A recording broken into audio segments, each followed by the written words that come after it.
prior to the collapse of the property market in kind of the late 2000s, you would have seen a lot of development finance coming in through a builder presenting himself with a site, maybe with some cash, and allied to that then there'd be development finance drawn down from one of the main banks, which would have been Ulster, AIB or Bank of Ireland.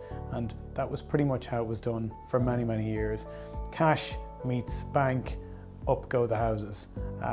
That isn't happening as much in the last couple of years. The crash led to a massive contraction in the amount of available funds for development, and a huge nervousness on behalf of those three main banks.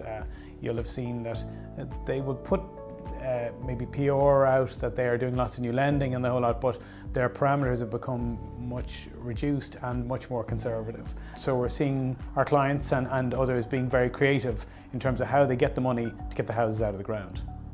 One of the first methods that's become popular, and especially so on NAMA sites, is building under license, where essentially the landowner provides a license for the builder to come in. They build the houses, and as the houses are sold, the landowner then sells the sites whilst the builder sells the houses. It makes sense. At Le Mans, one of the things that we've discovered with those structures is that funders tend sometimes to struggle with them because they can't get access to the site for their security.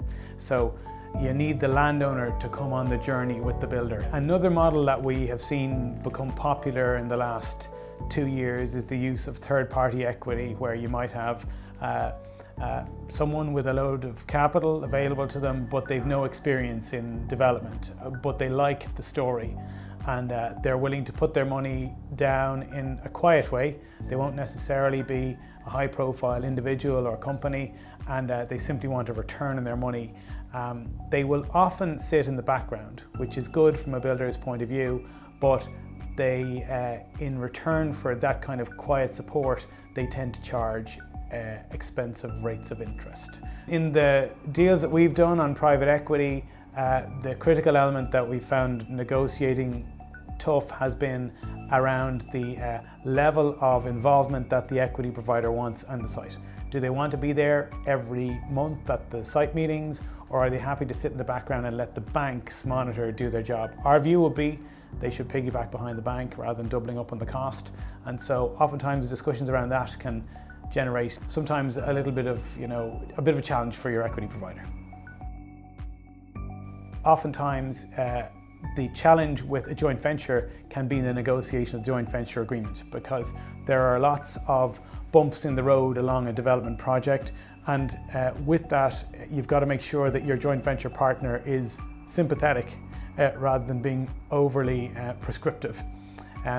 One point that we've noted is in the joint ventures that we've done is that oftentimes the joint venture will get underway without being properly documented, and that is a challenge, because when it all boils down and the last 2 or 3 units are to be sold, sometimes the atmosphere can become a little bit frosty between the joint venture partners.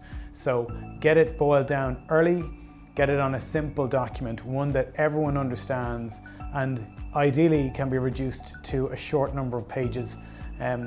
Oftentimes I would say the least successful joint ventures are the ones with the most pages. As a final option, we have increasingly seen our clients turning to the new age lenders who've arrived in the market in the last couple of years. Oftentimes you'll find these capital providers are not based in Ireland. They may have 1 or 2 people here, oftentimes none, no branch network, no established office presence. But what you can find is if you can get access to these people, their due diligence processes can be a little less stringent than the traditional banks. Their documentation can be heavy. The loan offer might be as much as 160 or 170 pages long of a document, which can be intimidating. But there's a reason for it. They use standardized processes which are common in the UK and elsewhere. So once your lawyers are familiar with those processes, they know where to point you. I would just caution that in drawing down from these lenders, they tend to promise an awful lot in terms of speed, but it may take longer than anticipated. So we would say don't budget to draw down money in 3 to 4 weeks. It may take 6, 8, 10 weeks to get your money. They're providing a very valuable source of capital in the market, and I think that in 2018 we will see an increased presence for some of them with maybe the opening of, if not branches, certainly head offices or functioning offices in Dublin. I'm certain that will happen in 2018, and the more the merrier as far as we and our clients are concerned. It's a new landscape for borrowers and developers in Ireland. It has been emerging over the last couple of years, and what we're finding is that our clients are requiring increased creativity and lateral thinking from their advisors, lawyers, even tax advisors, to see what best structure works for them.